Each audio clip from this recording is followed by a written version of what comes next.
여호와여, 아수르 여러 왕이 과연 여러 민족과 그들의 땅을 황폐하게 하고 또 그들의 신들을 불에 던져 싸우니 이는 그들의 신이 아니요 사람의 손으로 만든 것 곧 나무와 돌뿐이므로 멸하였나이다. 우리 하나님 여호와여, 원하건대 이제 우리를 그의 손에서 구원하옵소서. 그리하시면 천하 만국이 주 여호와가 홀로 하나님이신 줄 알리이다. 아모스의 아들 이사야가 히스기야에게 보내 이르되, 이스라엘 하나님 여호와의 말씀이 내가 아수르 왕 산헤립 때문에 내게 기도하는 것을 내가 들어노라 하셨나이다. 여호와께서 아수르 왕에게 대하여 이같이 말씀하시기를, 처녀딸 시온이 너를 멸시하며 너를 비웃었으며 딸 예루살렘이 너를 향하여 머리를 흔들었느니라. 내가 누구를 꾸짖었으며 비방하였느냐? 누구를 향하여 소리를 높였으며 눈을 높이 떴느냐? 이스라엘의 거룩한 자에게 그리하였도다. 내가 사자들을 통하여 주를 비방하여 이르기를, 내가 많은 병거를 거느리고 여러 산 꼭대기에 올라가며 레바논 깊은 곳에 이르러 높은 백향목과 아름다운 잣나무를 베고 내가 그 가장 먼 곳에 들어가며 그의 동산의 무성한 수풀에 이르리라. 내가 땅을 파서 이방의 물을 마셨고 나의 발바닥으로 애굽의 모든 강들을 말렸노라 하였도다. 내가 듣지 못하였느냐? 이 일은 내가 태초부터 행하였고 옛날부터 정한 바라. 이제 내가 이루어 너로 견고한 성들을 멸하여 무너진 돌무더기가 되게 함이니라. 그러므로 거기에 거주하는 백성의 힘이 약하여 두려워하며 놀랐나니 그들은 들의 채소와 푸른 풀과 지붕의 잡초와 자라기 전에 시든 곡초같이 되었느니라. 내 거처와 내 출입과 내가 내게 향한 분노를 내가 다 아노니 내가 내게 향한 분노와 내 교만한 말이 내 귀에 들렸도다. 그러므로 내가 갈고리를 내 코에 꿰고 재갈을 내 입에 물려 너를 오던 길로 끌어 돌이키리라 하셨나이다. 또 내게 보일 징조가 이러하니 너희가 금년에는 스스로 자라난 것을 먹고 내년에는 그것에서 난 것을 먹되 제3년에는 심고 거두며 포도원을 심고 그 열매를 먹으리라. 유다 족속 중에서 피하고 남은 자는 다시 아래로 뿌리를 내리고 위로 열매를 맺을지라.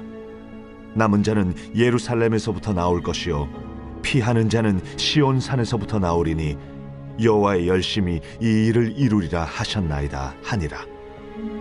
그러므로 여호와께서 아수르 왕을 가리켜 이르시기를, 그가 이 성에 이르지 못하며 이리로 화살을 쏘지 못하며 방패를 성을 향하여 세우지 못하며 치려고 토성을 쌓지도 못하고 오던 길로 돌아가고 이 성에 이르지 못하리라 하셨으니 이는 여호와의 말씀이시라. 내가 나와 나의 종 다윗을 위하여 이 성을 보호하여 구원하리라 하셨나이다. 이 밤에 여호와의 사자가 나와서 아수르 진영에서 군사 18만 5천 명을 친지라. 아침에 일찍이 일어나 보니 다 송장이 되었더라. 아수르 왕 산헤립이 떠나 돌아가서 니느웨에 거주하더니 그가 그의 신 니스록의 신전에서 경배할 때에 아드람멜렉과 사레셀이 그를 칼로 쳐 죽이고 아라라 땅으로 그들이 도망하매 그 아들 에살핫돈이 대신하여 왕이 되니라. 오늘 말씀은 여호와의 열심이라는 제목으로 함께 말씀을 나누겠습니다. 오늘 본문의 내용은 어제 말씀과 연결해서 이어보면 사네립이라고 하는 아수르 제국의 왕이 예루살렘을 포위했습니다.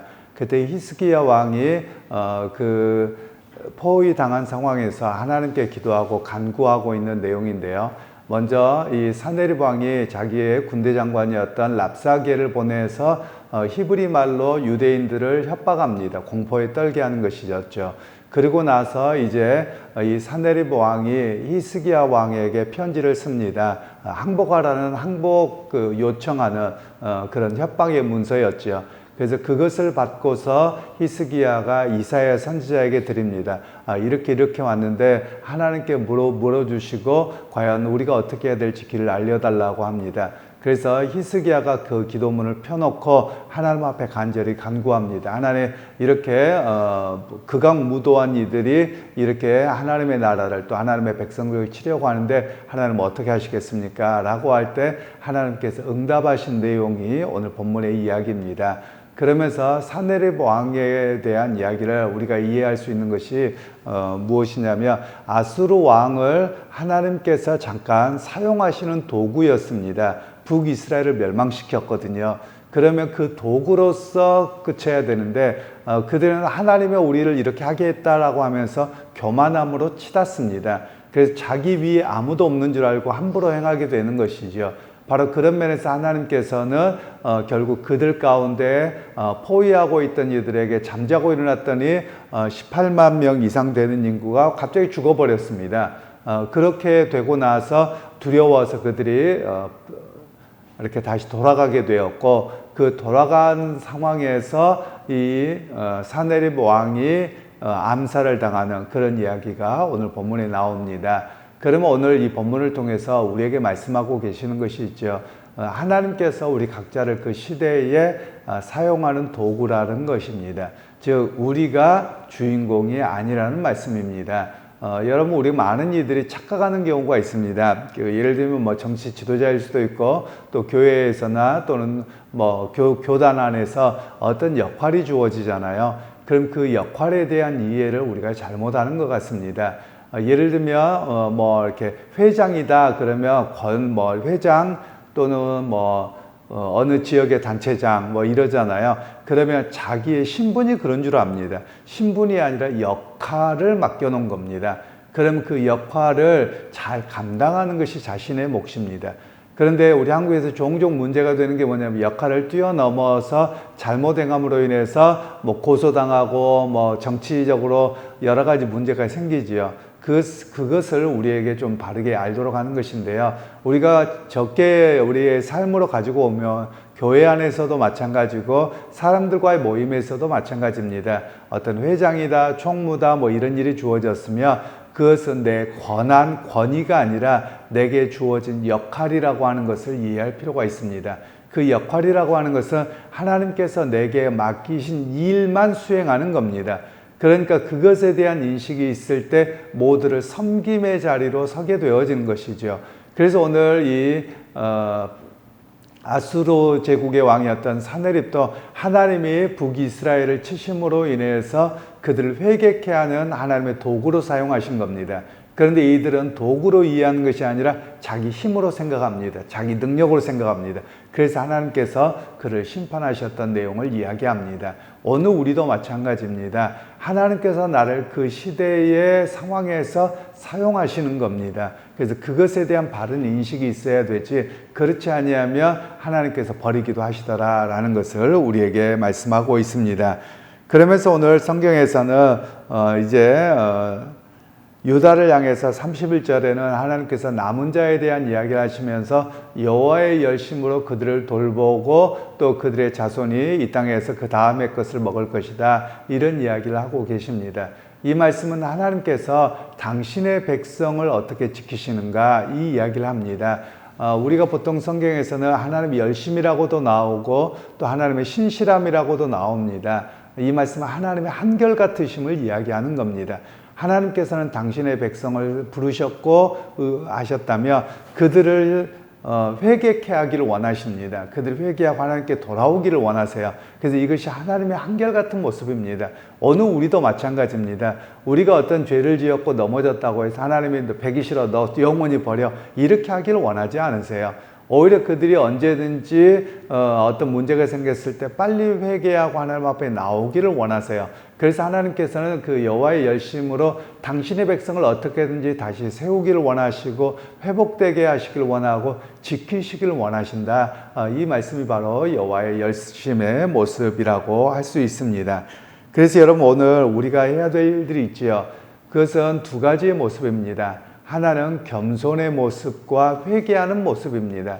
즉 하나님께서 나를 도구로 사용하신다며 그때 내가 교만하지 아니하고 나를 하나님 사용하셔서 감사합니다 라고 하는 겸손의 모습이 있어야 되고, 그리고 또 하나는 우리의 죄 문제가 드러났을 때, 문제가 깨달아졌을 때 왜 나만 갖고 그래, 또는 뭐 다 그럴 수 있지, 이렇게 핑계대거나 이런 모습이 아니라 하나님, 내가 이것이 하나님 말씀의 죄라고 여기시니 내가 그러면 하나님 어떻게 할까요? 회개하면서 다시 한번 하나님 앞에 결단하는 모습이 우리에게 있어야 함을 이야기합니다. 사실 우리 한국 사회에서 교회 안에서도 마찬가지고요. 한국 사회가 참 어려운 측면이 있습니다. 그게 뭐냐면 한국 사회는 체면 문화 사회입니다. 그러니까 한국 교회가 사라진 것이 있습니다. 칠이라고 하는 것입니다. 우리가 칠이라고 하는 것을 굉장히 크게 생각하는데요. 예를 들면 이런 겁니다. 제가 외국에서 이렇게 우리 선교사님이 하시는 사역을 보았는데요. 선교사님의 이야기를 들었을 때 칠이가 뭐냐, 이제 칠이라는 말을 우리가 생각하면 너무 무겁게 생각합니다. 그런데 이것은 선생님의 가르침이라는 뜻도 됩니다. 영어로는 디스플린이라고 하는데요. 이거는 뭐냐면 이제 그 외국에 같은 경우는 그 아이들이 일찍 연애를 합니다. 보통 15세 이전에 연애를 하기도 합니다. 그럼 연애는 우리가 생각하기는 엄청나게 뭐 결혼까지 가는 연애로 생각하는데 남자와 여자가 사귀입니다. 그런데 성적으로 문란한 경우들이 있어서 선교사님들이 야, 너희들 그렇게 사귀면 안 돼 라고 이야기를 합니다. 그래서 만일에 그 말씀을 따르지 않고 사귀잖아요. 그걸 알게 되면 교회에서 어떤 일을 하냐면 그가 찬양팀에 섰다 그러면 찬양팀을 안 서게 합니다. 그럼 우리 같으면 나를 안 세워? 그리고 교회 나가버릴 거예요. 근데 그들은 그러지 않습니다. 아, 내가 그것을 잘못한 것이기에 그러면 내가 어느 정도 기간 동안에 숙려의 기간이 있겠다. 이런 모습으로 서는 것이죠. 그것을 바로 칠이라고 이야기를 합니다. 그러니까 하나님의 말씀과 그 질서에 따라서 권세에 순종하는 것, 이것을 바로 칠이라고 이야기를 합니다. 하나님이 주신 권위에 대한 부정이 상당히 심합니다. 물론 목회자들이 잘못한 일들이 있을 것이기도 많이 하겠습니다만 하나님의 주신 질서와 권위, 그리고 거기에 대한 순종함, 그리고 또 하나님께서 나를 사용하실 때 어떻게 서야 되는가, 이런 부분에 대해서 우리가 다 무너진 상당히 그런 사회라고 볼 수 있는 것입니다. 그런 면에서 오늘 우리가 해야 될 일들이 있습니다. 그러면 교회를 그렇게 다시 돌린다, 사실 어려울 것입니다. 그러나 우리 각자에게 말씀을 적용해 보자면 하나님 앞에서 분명한 하나님의 말씀이 있고 그에 따라서 우리의 상황이 먼저 나오면 안 됩니다. 우리가 이렇게밖에 되지 못했다면 하나님, 내가 어떻게 회개해야 될까요? 어떻게 다시 서야 될까요? 이런 모습으로 서야 됩니다. 그런데 우리 한국 사회는 어떠냐면 지적이 되면 불편하면 나가버립니다. 불편하면 이리 가버리고 저리 가버리고, 그리고 자기가 옳다고 이야기합니다. 그러니까 결국은 뭐가 문제냐, 하나님의 말씀을 기준으로 잘 서 있지 못하는 상황이 자꾸만 연출되어지는 우리의 모습이라고 할 것입니다. 그러게 여러분, 오늘 두 가지를 잘 기억하시면 좋겠습니다.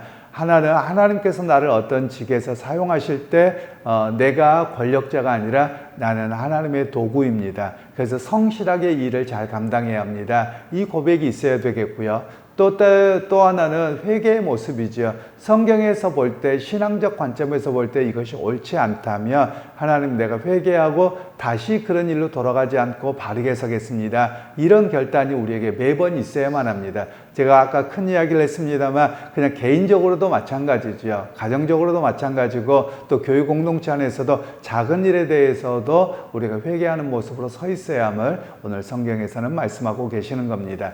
그래서 오늘 말씀을 따라서 여러분, 하나님의 도구라는 말씀과 또 매번 우리가 끊임없이 회개하는 자로 서야 됨을 우리가 기억하셔서 믿음의 승리자로 온전히 끝까지 설 수 있는 우리 모습이 되기를 주님의 이름으로 축원합니다.